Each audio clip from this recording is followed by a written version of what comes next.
जय परमेश्वर। दोस्तों, हिंदू, मुसलमान और अंग्रेज भाइयों, इस बात पे ख्याल करो कि आज जो विज्ञान और साइंस और ज्योतिष विद्या कहते हैं कि वहीं में गर्मी इस तरह से पड़ेगी कि 45 से और 55 डिग्री गर्मी हो जाएगी, तो बाहर मत निकलो। दोस्तों, ये गर्मी का पड़ना असल में क्या है, ये अनोखदास जी महाराज ने अपनी किताब में बड़े आसानी के साथ संसार को बताया है।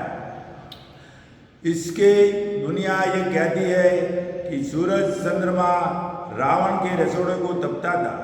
ये बात खिलाफ है, क्योंकि दुनिया की अकल ऐसी खराब कर दी है कि झूठी बात जो कोई जमीन के पर्दे पर कहता है उसको यकीन से सच्चा मान लेते हैं। जिसकी वजह यह है कि सब संसार के लोगों की अकल राक्षसी पाप से भ्रष्ट कर दी है, जिसे झूठी बात को भी सच्चा मान लेते हैं।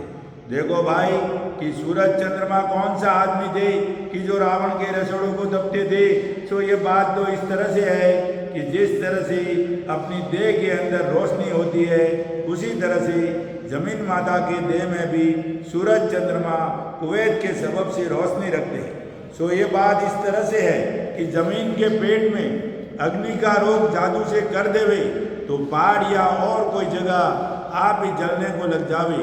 सो वो जगह अग्नि के रोग की वजह से ऐसी तपती है कि जो चाहो तो खाना वगैरह उस जगह पका लो। और ये अग्नि का रोग ऐसा है कि जैसे आदमी के पेट में या बदन में गर्मी की आग उठ जावे, इसी तरह से जमीन को भी गर्मी वगैरह का रोग कर देते हैं। और अपना जाल प्रकट न होने के लिए ऐसी ऐसी बातें प्रकट कर देते हैं कि सूरज रावण का रसोड़ा तपता था, और असल में जमीन माता को ये रोग अग्नि का कर देते हैं और दुनिया की बुद्धि भ्रष्ट कर देते हैं, जिसे जमीन माता के रोगों को समझते ही नहीं। जादू से जमीन माता को फाड़ भी देवे जब भी नहीं समझे, और ये जानते हैं कि जमीन माता का भी, और ये नहीं जानते हैं कि जमीन माता का भी हमारे मुआबिक जिंदा शरीर है। जो ये बढ़ती है तो इसको भी बहुत दर्द होता है।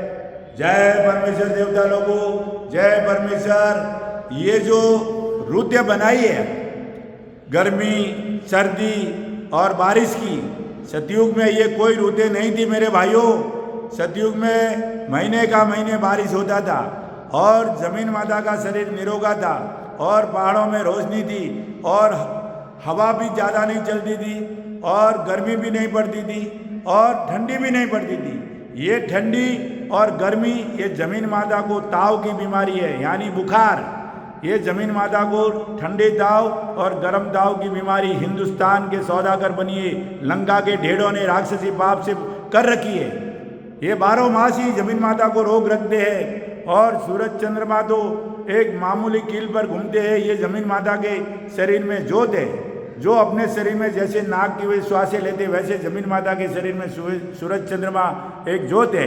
तो मेरे भाइयों, सूरज और चंद्रमा की वजह से गर्मी नहीं पड़ती है। गर्मी तो ऐसे पड़ती है, जमीन माता को ताव की बीमारी कर देते। हिंदुस्तान के सौदागर बनिए महाजन बेईमान लंका के ढेर 84 लाख कुंडियों के ऊपर पाप कराते।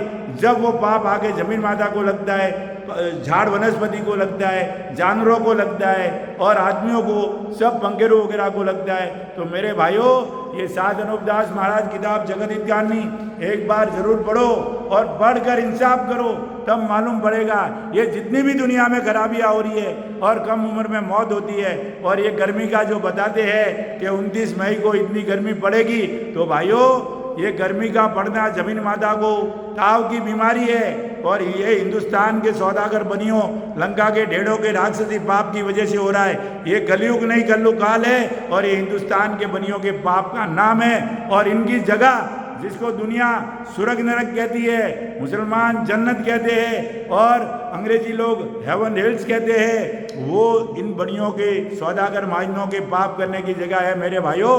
वो कोई जन्नत नहीं है, वहाँ कुछ भी नहीं है, वहाँ से आज दिन तक कोई वापस नहीं आया। वहाँ सिर्फ और सिर्फ सेठ महाजन जाते हैं, पाप करने के लिए खर्च मुकरा भेजते हैं, जब जाके दुनिया में बुरा होता है। इसका सबूत किताब जगत हित कारणी है मेरे भाइयों। एक बार इस किताब को पढ़ो और हिंदू मुसलमान अंग्रेज भाइयों, इस किताब को एक बार पढ़ के इंसाफ करो तो दुनिया में अमन शांति कायम हो जाए, सतयुग हो जाए, किसी में खार कार नहीं रहे, कोई आतंकवादी नहीं बने, कोई जुल्म करने वाला पैदा नहीं होए और कोई हिंदू मुसलमान और अंग्रेज सब में भाईचारा कायम हो जाए। ये किताब जगत हितकारिणी है, उसका सबूत और इंसाफ करने से सब मालूम हो जाएगा मेरे भाइयों। जय परमेश्वर, जय परमेश्वर, जय परमेश्वर। किताब जगत कहानी के लिए सावणी अनुराग शिकवत मारवाड़ 30 चित्र से संपर्क करें हर महीने के महीने 17 तारीख को। जय परमेश्वर।